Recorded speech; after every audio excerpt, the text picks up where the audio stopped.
Écoutez, pour nous, c'est une formidable opportunité d'avoir des remontées d'informations au niveau de la perception client. Donc c'est extrêmement intéressant d'avoir des remontées terrain pour pouvoir améliorer les outils qu'on commercialise. Ça nous apporte le fait de faire évoluer les outils, c'est-à-dire qu'on développe une application logicielle pour les promoteurs et les constructeurs de maisons individuelles. Et ce qui est très intéressant, c'est de bien comprendre les différents temps de la vente pour pouvoir finalement affiner la façon dont on va activer les fonctionnalités de notre outil. On a un outil qui permet de visualiser en temps réel sur le site à l'échelle 1 le modèle de la maison individuelle.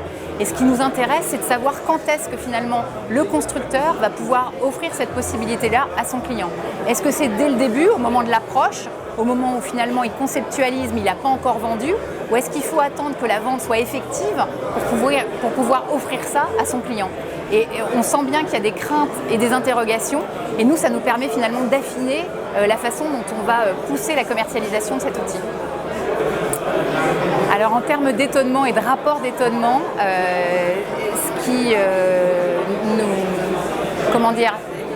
ce qui suscite de l'étonnement chez nous, c'est vraiment la crainte qu'il peut y avoir encore au niveau des constructeurs sur le fait de montrer leur projet. Les résistances, finalement, elles sont vraiment au niveau il y a de la résistance au changement sur les outils du numérique, et il y a de la résistance sur le fait de se dire, voilà, il faut basculer, on va montrer le projet, on va le diffuser. On est encore un peu entre deux eaux, entre se dire, vivons bien, vivons cachés, ne montrons rien, et oui, il faut communiquer, il faut montrer.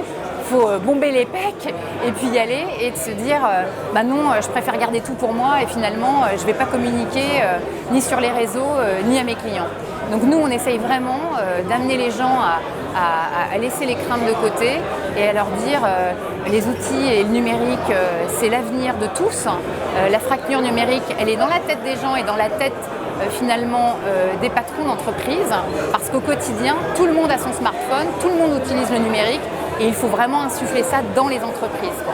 Donc on essaye de casser cette barrière de résistance au changement et de résistance au numérique, parce que de fait, elle va envahir notre quotidien, et ceux qui ne passeront pas cette barrière-là vont sans doute avoir beaucoup de mal à exister demain.